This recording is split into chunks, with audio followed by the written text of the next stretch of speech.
خپلواک هستم و امروز در مورد میکروب معده یا اچ پایلوری مفصلا گپ میزنیم. حقیقت اچ پایلوری چی است؟ باورهای غلط در مورد اچ پایلوری و معالجه مطلق اچ پایلوری چگونه صورت میگیره.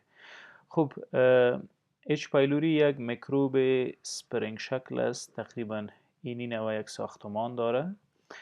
در ناحیه قدامی اچ پایلوری شاخک ها موجود است. این شاخک ها به نام فلاجیلا یاد میشه، فلاجیلا، و وظیفه فلاجیلا مساعد کردن حرکت به اچ پایلوری است. یعنی اچ پایلوری توسط ساختمان های کوچکی که در ناحیه قدامی خود داره توسطش حرکت میکنه. موتیلیتی یا حرکت اچ پایلوری توسط همین ساختمان ها مساعد میشه.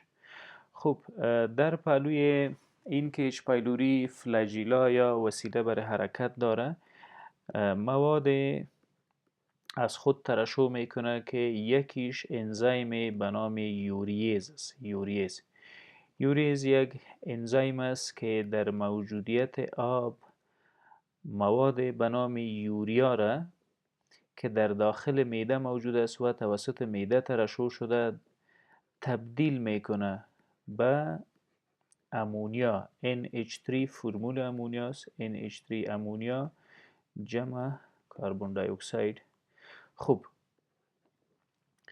از خود انزیم تولید کرد به نام یوریز. یوریز هم یوریای موجوده در موجودیت آب تبدیل کرد به امونیا. چرا این کار کرد؟ چون امونیا خاصیت ضد تیزاب داره. بیس یا الکلاین است. الکلاین هم خاصیت ضد تیزاب داره. اچ پایلوری اولین کاری که میکنه تیزاب معده را باید خنثی بسازد تا بتانه زنده بانه و خود به جدار معده برسانه.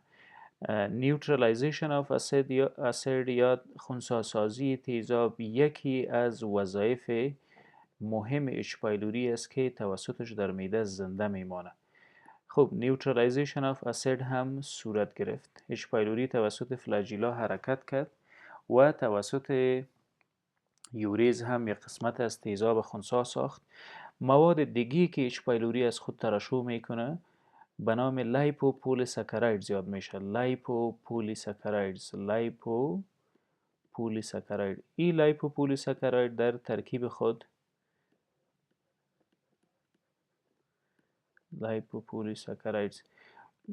ترکیب خود ماده به نام اردهیسین داره. اردهیسین خاصیت لزجی و چسبناک داره و توسط از این اردهیزین اچ پایلوری خاصیت چسبیدن به دیوار معده را پیدا میکنه. هم تیزاب خنثی ساخت، هم وسیله برای حرکت داره و هم خود به قسمت از جدار معده میتونه بچسبانه. خب این میری است، اسافیگس، معده یا اثنای یشر یا قسمت فوقانی رودای کوچک ما. زمانی که اچ پایلوری با غذای ملوث یا آب ملوث خود به دهن و از دهن به حلقوم و از حلقوم بالاخره به میری و از میری خود میرسانه به معده، توسط فلاجیلا یا این ساختمان مخصوص حرکت میکنه، خود میرسانه به بادی، به این قسمت معده، بادی آف استمک. در قسمت بادی و قسمت پایلوریک ریژن استمک معمولا غلظت تیزاب کمتر می باشه در پایلوریک ریژن، چون تقلصات بیشتر در اینجا صورت میگیره. تقلصات به خاطر هضم اچ پایلوری هم خود به اینجا میرسانه. امی ساحه را اگر تحت میکروسکوپ ببینیم، زوم کنیم، حجرات قسمت اولی یا لایه اولی از طرف داخل معده سمپل کلمنر اپیتیلیوم نام داره. اینی نوع ساختمان داره این حجرات. هر حجره هم در داخل خود هسته داره و یک موجود زنده، کوچکترین موجود زنده یعنی یک حجره. قسمت فوقانی این حجرات توسط یک لایه چسبناک و لزجی پوشانیده شده. یعنی این قسمت تمام معده، قسمت داخلی معده توسط یک لایه لزجی و چسبناک به نام میوکس پوشانیده شده. میوکس. این میوکس توسط حجرات به نام میوکس و حجرات گابلت که هر دو در معده موجود است، حجرات گابلت هم در معده هم در روده و حجرات به نام میوکس سل، اینا همش در بین حجرات معده موجود است و این مواد ترشح میکنه تا حفاظت حجرات و حفاظت معده را بکنه. از چی؟ protection from acid. یکی حفاظت معده از تیزاب HCl که توسط خود معده ترشح میشه، توسط این لایه صورت میگیره و همچنان بکتریاها به شمول اچ پایلوری توسط امی لایه دفع میگرده، در معرض تیزاب قرار میگیره و بالاخره از بین میره. بیشتر از 99% اچ پایلوری که توسط آب و غذای ملوث خود انتقال میده به داخل جهاز هاضمه در داخل معده توسط تیزاب از بین میره. اچ پایلوری که بتانه توسط فلاجیلاها حرکت کنه و این فلاجیلاها هم برسانه اچ پایلوری را به ناحیه پایینتر از لایه میوکس، یعنی قسمت میوکس باید صدمه برسانه، دمج کنه. اینجا تیزاب موجود می باشه. وقتی اچ پایلوری میاد انزیم یوریز از خود تولید میکنه، انزیم یوریز هم این تیزابا را خنثی میکنه. وقتی خنثی شد بالاخره از اینجا توسط فلاجیلاها حرکت میکنه، خود میرسانه به قسمت حجرات. یعنی زمانی که در مجاورت حجره قرار میگیره، مواد به نام لیپوپولیساکاراید از خود ترشح میکنه که دارای ادهسین است و ادهسین هم اینجا صلاحیت چسبیدن به اچ پایلوری را میده. خوب، زمانی که اچ پایلوری بچسبه به قسمت از حجرات بدن ما، قسمت از حجرات معده، مواد دیگی که از خود ترشح میکنه اچ پایلوری به نام اگزوتاکسین زیاد میشه. اگزوتاکسین مواد زهری است، رادیکلز هستند، مواد زهری است که به شدت حجرات بدن آسیب میرسانه. دو نوع اگزوتاکسین که توسط اچ پایلوری ترشح میشه شناخته شده. یکی به نام کگ ای یاد میشه و تاکسین دیگیش هم به نام وگ ای. کگ ای و وگ ای زهرهایی هستند که توسط اچ پایلوری تولید میشه. این زهر به نام کگ ای تاید جنکشن یا امو جنکشنه که بین دو حجره اپیتیلیم در معده موجود است، اینا را مورد حمله قرار داده و ارتباط بین دو حجره را از بین میبره. اینجا اگر متوجه شویم بین حجرات اپیتیلیم جنکشن ها یا وسیله های ارتباطی موجود است که به نام تاید جنکشن یاد میشه. این تاید جنکشن توسط کاگ ای آسیب میبینه، ضربه میبینه، صدمه میبینه و زمینه را مساعد میکنه به حجرات واگ ای که به داخل حجره بره. در داخل حجرات مواد سایتوکاینز از خود تولید میکنه و این سایتوکاین در حقیقت مهاجمینی است که توسط سیستم دفاعی ما مورد حمله قرار میگیره. ما یک سیستم دفاعی خیلی ظریف داریم، ایمیون سیستم. هر زمانی که به هر قسمت از بدن مهاجم، بکتریا، ویروس و یا مشتقات از اونا داخل شوه، اتومات اون ناحیه را مورد حمله قرار میده.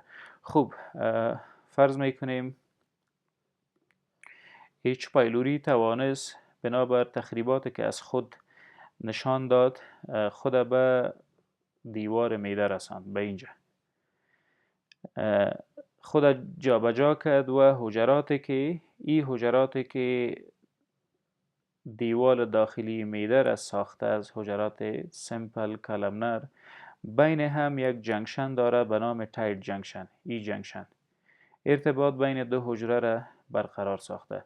این جنکشن ها توسط تاکسین به نام کاگ ای از بین رفت. زمانی که از بین رفت،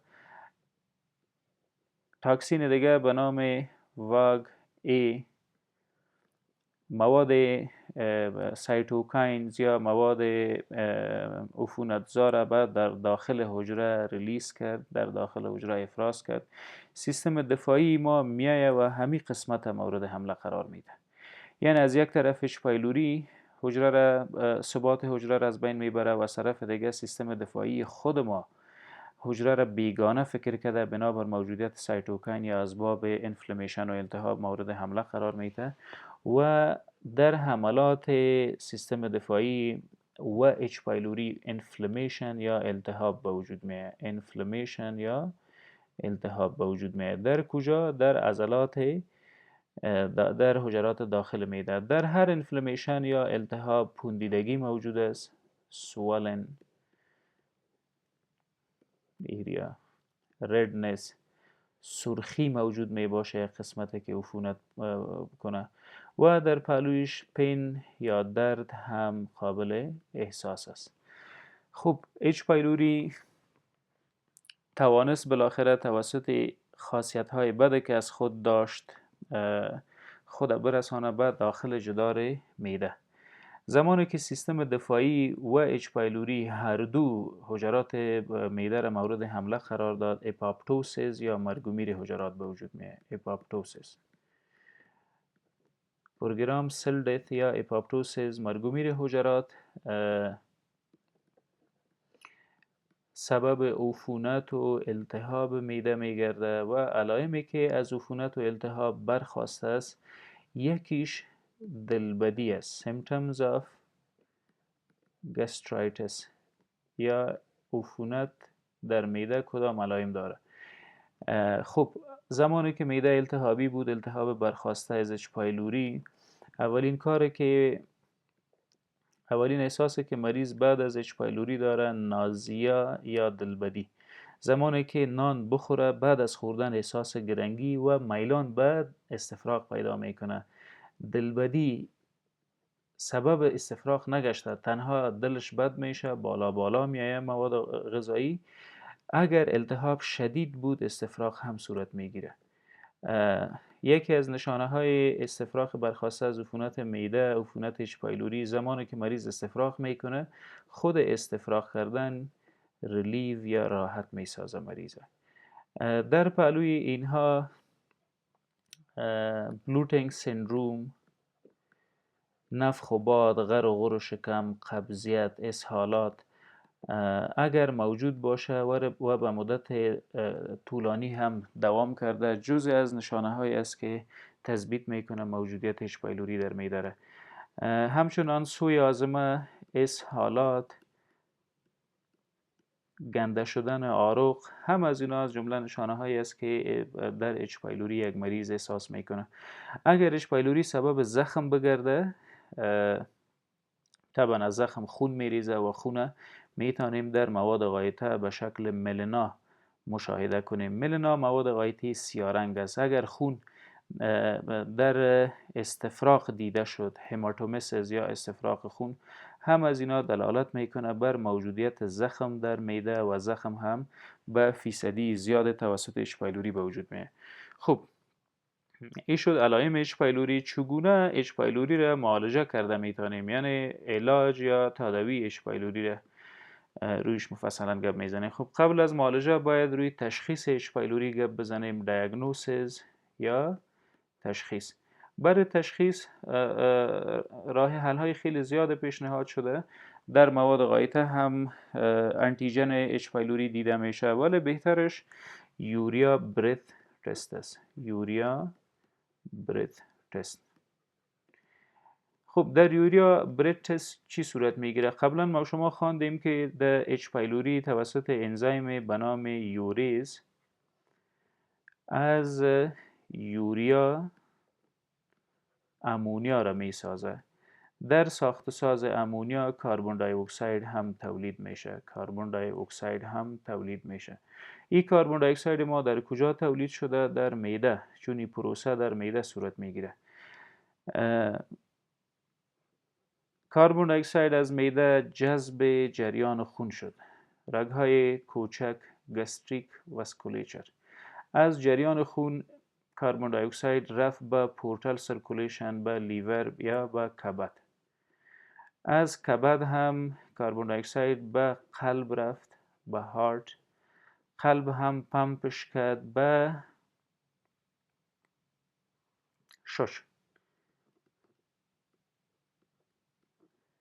شش راست، شش چپ. در یوریا برید تست مریض یک آله را پف میکنه که از اینجا کربن دی اکساید به بیرون بیایه. آلی که توسط مریض پف میشه مشاهده میکنه موجودیت کربن در هوایی که توسط مریض پف شده. موجودیت کربن توسط ماشین انالیز و تجزیه میشه. موجودیتش اگر بیشتر از 50% بود اطلاق میشه به مثبت بودن اچ پایلوری، پازیتیو اچ پایلوری. یک چیزی که خیلی مهم است و توجه همتان باید به این نقطه باشه، مثبت بودن اچ پایلوری به معنای مرض نیست. چی معنا؟ بیشتر از 50% نفوس تمام جهان، نه تمام افغانستان، اچ پایلوری مثبت دارن، پازیتیو اچ پایلوری داره، ولی همه از اینا مریض نیست، همه از اینا التهاب و عفونت معده نداره. تنها 2% از جمله انسانایی که مثبت هستند نیاز به معالجه داره. چرا؟ اینها کسایی هستند که سیگرت میزنن، سموکینگ. اینها کسایی هستند که یک زندگی بخو بنوش خوکو یا سیدنتری لایف استایل دارن. اینها کسایی هستند که این 2% البته که فامیلی هیستری دارن، یعنی در خانوادهشان زخم معده و میکروب معده و سرطان های معده بیشتر دیده شده. اینا بار احتیاط باید اچ پایلوری مثبت خود معالجه کنه، او هم در صورتی که علائم داشته باشه، یعنی دلبدی بعد از خوردن نان، در صورت التهاب شدید استفراغ بعد از خوردن نان، استفراغ که سبب ریلیو یا سبب راحتی مریض میگرده، نفخ و باد، غر و غر و قبضیت، اسهالات، هم از اینا اگر موجود بود و در پهلوی سیگرت و یک زندگی بخو بنوش خوک را داریم، باید اچ پایلوری خود معالجه بکنیم که میتونه سبب تخریش و حتی در دراز مدت سبب زخم معده بگرده. خب برای معالجه اچ پایلوری یا تریتمنت، چیزی که خیلی مهم است معالجه اچ پایلوری است.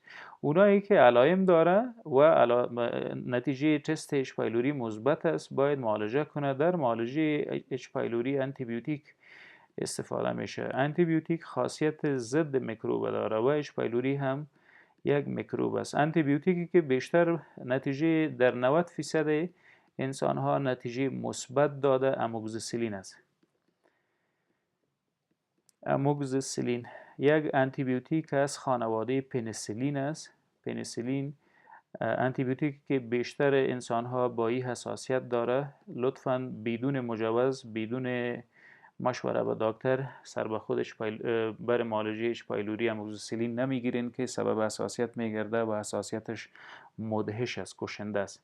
خب پنیسیلین هم خاصیتی که داره یا اموکسیسیلین خاصیتی که داره، خود سل وال یا دیوار حجروی باکتریا را از بین میبره. سل وال آف باکتریا را از بین میبره، دمیج میکنه.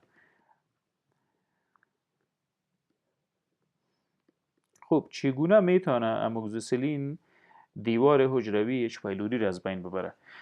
در اچ پایلوری مثل که قبلا گفتیم، اچ پایلوری یک ساختمان اینی نوع اسپرینگ شکل داشت، از خود مواد به نام لایپو پولی ساکاراید ترشح میکرد. لایپو پولی ساکارایدز. در این لایپو پولی ساکاراید اموکسیسیلین میایه و به امی لایپو پولی ساکاراید وصل شده، از این طریق خود به داخل اچ پایلوری میرسانه و سبب تجزیه و مزاحمت و دگریدیشن خود حجره اچ پایلوری میگرده. از طرف دیگه در امی مقطع از آنتی بیوتیک دیگه به نام کلریترومایسین هم استفاده میشه. کلریترومایسین یعنی اموکسیسیلین جمع کلریترومایسین.